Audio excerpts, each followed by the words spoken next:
यदि समस्त दुखों से तुम्हें मुक्त होना है, परम आनंद की प्राप्ति करनी है, देखो सबका लक्ष्य है एक छोटे जीव चींटी से लेकर के ब्रह्मा तक उस परम सुख को प्राप्त करना। परम सुख की आकांक्षा है सबके अंदर। देख लीजिए, हम धन कमाते हैं तो सुख के लिए, परस्पर मित्रता करते हैं तो सुख के लिए, ब्याह करते हैं तो सुख के लिए, संतान करते हैं तो सुख के लिए, पद की चाह करते हैं तो सुख के लिए, जीना चाहते हैं तो सुख के लिए। हर चेष्टा हमारी सुख के लिए है। क्यों है? क्योंकि हम सुख सिंधु के अंश हैं। जो आनंद सिंधु सुख राशि, वो प्रभु कहते हैं ममई वांशो जीव लोके जीव भूता सनातन। सनातन अंश है तू मेरा, ममई वांशो। सुख सिंधु का अंश होने के कारण हमारे अंदर की मांग सुख है। पर जहां दुखालय भगवान ने पहले घोषित कर दिया इस संसार को, दुखालयम अशाश्वतम, यहां सब कुछ नष्ट होने वाला है। आज नहीं तो कल, कल नहीं तो परसों, चाहे जितने बीते बरस, पर नाश होगा पक्का। यहां कोई स्थायी चीज नहीं है।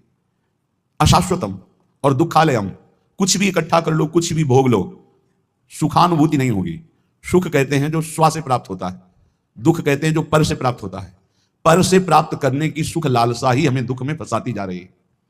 स्व स्वरूप है, पर सब कुछ है, स्वरूप के सिवा सब कुछ पर है। उमा कहो मैं अनुभव अपना, सत हरि भजन जगत सब सपना। ये स्वाप्निक सुख दुख ही है, जिसे हम सुख समझते हैं। ये सुख नहीं, ये सुख की छाया है, समझ पड़ती नहीं। ये गिरधर की माया है। ये ऐसी माया है, ऐसा लगता है इसको भोग लिया तो सुख नहीं मिला, इसको भोगें तो शायद सुख मिलेगा, इसको चख लिया अब इसको चखें, इसको देख लिया अब ऐसे भागता रहता है मन इंद्रियों के साथ। सबकी चाह सुख है, पर यह चाह की पूर्ति जगत में नहीं होने वाली, ये प्रभु में ही होगी। चाहे जितना भटक लो, जब तुम्हें विपत्ति दुख और अशांति लगे तब भगवान की शरण में आ जाना। देखना कैसी तुम्हें शांति मिलती है, कैसे तुम्हारा हृदय आनंदित होता है। क्योंकि हम आनंद सिंधु के बच्चा हैं। हम जब अपने घर लौटेंगे तभी सुख मिलेगा। आनंद सिंधु प्रभु के नाम रूप गुण लीला के सिवा कहीं किसी को सुखानुभूति कभी ना हुई है, ना है, ना होगी।